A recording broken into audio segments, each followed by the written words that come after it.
Monash is a listed investment company looking to raise money. And of course, then we go to why raise money? It's all around the strategy.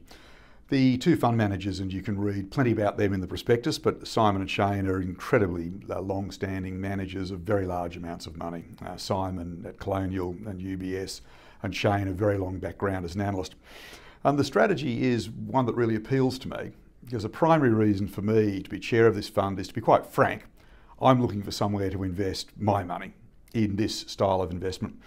And really what it's about is it's about high conviction. Now, like most Australians, I've got plenty of index funds and I've got plenty of banks, maybe a few too many. I've also got obviously some resources stocks, which are doing a bit better this week, which is nice. But really the world is changing so dramatically. And what I'm really looking for is a very active style of management. So this concept of being a high conviction. Now let's talk about what high conviction means. So what it means is you're always going to see a very small number of stocks in the portfolio. Now, if you go out and buy 80 stocks, you're obviously going to be the index. Why would you pay someone a high management fee and a performance fee if they're going to match the index? I can do that cheaply, and so can anyone else. So it's high conviction. I think what's really important is the fund can also take up some pre-IPO positions. And also inside the fund, what I really enjoy is the stocks that I actually haven't heard of. So in other words, what the guys are doing is they're looking to use their decades of experience as analysts to basically find stocks which have low coverage by analysts, often before the market knows a lot about them. And that is why I use the words high conviction. This fund will not be buying shares just to give you 1% or 3% or index matching. It is going to be buying into companies where the managers, Shane and Simon, have a very high level of conviction that this company is going to do well.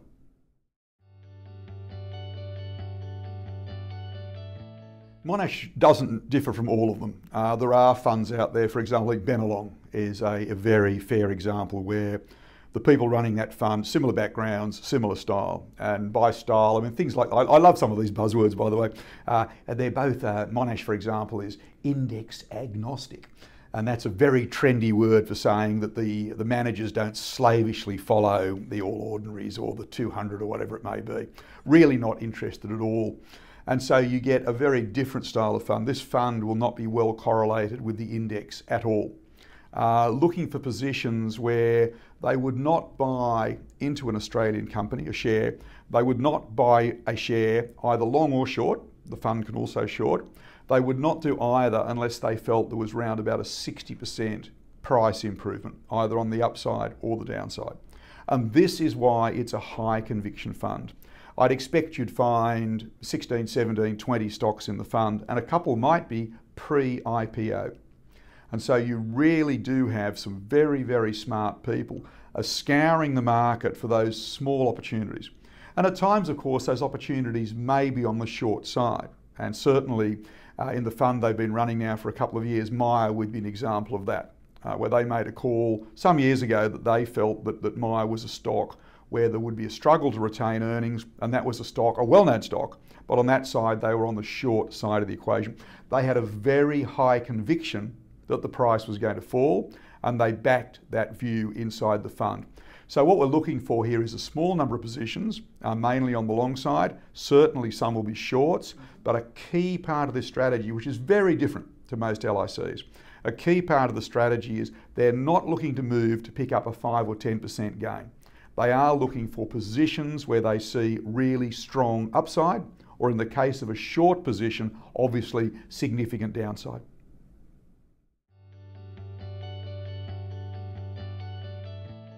The track record is really important. Look, it's all very well to talk about smart people and, and certainly the strategy certainly satisfies me, but is this just something they've made up last week and they're now rolling it out into the public domain? Now, what they've been doing now is for some years now, they've been running a $30-odd million fund, which has consisted of some institutional money and some private money. And they've been doing that to prove up their track record. And I think that's a smart call on their part. I'm quite happy to back smart people with my money who've had very successful experience in some of Australia's largest institutions. I think Simon, for example, at one stage there at Colonial was responsible for $24 billion. And these are really, really experienced people. But if they suddenly leave their jobs and set up shop with a new strategy, well, for me, I would not chair a company like this if I wasn't putting my own money in. And I'm not putting my money into someone without a track record, no matter how clever they are. I think it's perfectly reasonable for anyone else contemplating an investment to actually ask the same question. And so yes, again, the track record is outlined in great detail in the prospectus. And I really strongly refer investors to the prospectus because like any investment, there's risk. Risk is a personal thing to individuals, and I want anyone before they invest to fully understand it is a share market investment. Yeah, there are going to be some periods where it'll go down, but obviously over time we are looking for the upside. So yes, the track record, which can be seen, is they've been averaging around about 15% per annum over the last few years, and in some quite bad years. But again, for exact detail, I'd really prefer people in the prospectus. The performance track record is laid out in significant detail. A really important part for me was, though, how much leverage are they using to get this level of performance? Because I'm now 60 and I'm at that stage in my life, you know, where large capital losses are just not really my thing anymore. I wouldn't say I'm capital preservation, you know, no risk, no return. But what appeals to me about the fund is this very, very low levels of leverage. Now, there are some funds a little similar to this Monash fund, which are using quite significant levels of leverage, which look terrific when things go well, but are really ugly when things go wrong. So I'm attracted to the fundamental, very clearly stated in the prospectus, the fundamental conservative style. Yes, we've got a high conviction fund here, only targeting small numbers of stocks, but not looking to use significant amounts of leverage to try and multiply returns on the way up and maybe multiply investor losses on the way down. So the fund is inherently conservative. And one of the key goals of this fund is to produce a positive return in each financial year. And that's an important statement, because if you're using leverage, you might get some years where you do your 50 or 60% thanks to leverage. But we all know the wheel turns. And when you start to get things wrong, you could see significant falls in value. This fund is inherently conservative, and a key goal is to return a positive return in any financial year. Now that's a goal, let's be very clear. It is not a guarantee. In investing my money, I hope the managers achieve that goal, but let's be very clear here. We should make sure we read the prospectus clearly, understand the risks before we invest. But for me, it's an important statement of philosophy that we don't want to lose money in any full financial year. And so basically, that for me tells me a lot about what these guys are trying to achieve. And if people are wondering, well, gee, you know, when things are going really well, why not a lot of leverage? Because the fund is actually not looking to be that volatile.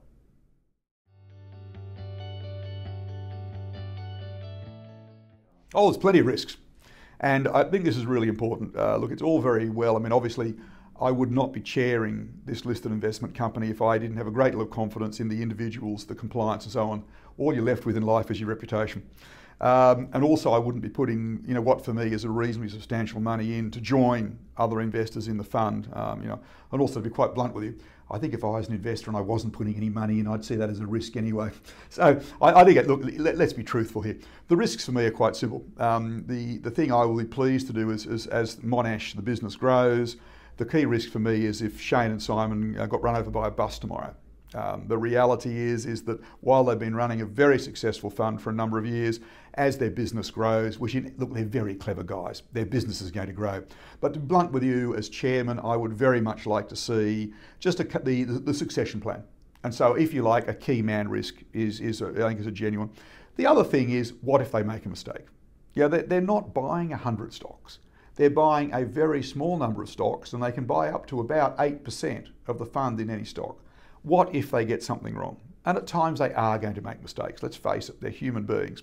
The trick, of course, is to make sure your mistakes are few and the stuff you get right is many. And they've proven that in their track record. They get far more right, but they will get some wrong. So obviously, my money may go backwards in some periods of time. The other thing is, look, if world markets take a major dive and absolutely everything goes backwards, clearly in shares there is risk. So let's just summarise those risks. This is not a term deposit. It is a share market investment, clearly, and the share market goes up and down. On top of that is a high conviction fund. So they're using their insights, intelligence, experience to buy a small number of stocks, which they can buy for the upside going long, or they may short sell if they have a high sense of conviction that particular company is going to do poorly. But these things will not always be perfect. So investors, if you're thinking, great, you know, this is the place I'll put my money, I'll put $1 in and it's always going to be $1 and I'll get 3% return, this is not the fund for you. This is a share market fund. I think you really would want to see it as, look, really a full market cycle. I would not put my money in here if I wasn't thinking a minimum of 7 years. Yes, the joy of a listed investment company is it is completely liquid. I can put my money in today, I can sell tomorrow, in 6 months, a year. It's a highly liquid investment, so I've always got access to my money. But if things go badly, am I guaranteed to get my dollar back? I am categorically not guaranteed that.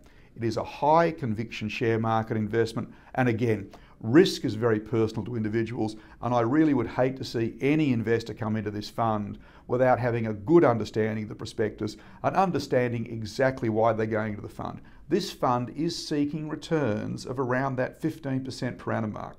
It is not a term deposit investment. With my money going in, I'm looking to get a higher return. I am expecting, therefore, to have higher risk on my money, but the real thing is I understand that. And for me, the biggest mitigation of the risk that I am taking, I think, is time. So certainly with my money, I am going to stick around for that minimum of 7 years, and I think their skills, experience and track record will make that a good decision.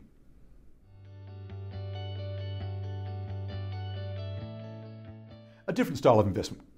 Bluntly, I think a lot of us, me included, as I mentioned earlier, hold rather a lot of banks, which are fine, rather a lot of resources companies, which feels better this week.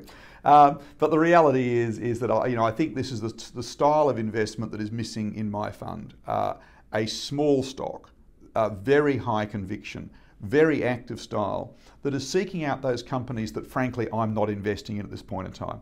Would this be all of my portfolio? Not in a fit. It is a particular style. So I'm allocating X% of my share portfolio to this particular style of management. And I just feel very, very strongly that what I already own, it fits very nicely in with the rest of my portfolio. And so for me, how do you, in a sense, ensure that at age 60, too many Australians want to lose money. So here I am clearly seeking higher returns on my money because the smaller number of stocks, the high conviction that they're showing in those stocks, miles from the index. I also think this fund will perform quite differently to the stock market in general, which is comprised, obviously, depending on which index you look at, but there are many hundreds or many thousands of shares. And I can buy thousands of shares in a low-cost index fund if I so choose. So here we've got this really high conviction thing on a small number of stocks. And I happen to think, and I can see in their performance, and it's all in the prospectus, that they're beta, that they are quite different to the market in general. They're actually looking to make money for investors in bad years on the share market as well as good years on the share market with their strategy. So I just feel personally it fits for me. But again, I don't believe it'll fit everyone. I think to invest in this fund, once again, repeating myself, but I'm just really, really concerned about people going, oh wow, they've been averaging around 15%, I'll put my money in and I'll get 15% year on year on year. Life's not that simple. I really want people to read the prospectus, understand the risk, and make sure it's appropriate for you. And I suspect that most people will do what I will do. I think they'll go, look, these are pretty smart guys, clearly got a great track record. This is a different type of investment. It's very different to other LICs, apart from a couple.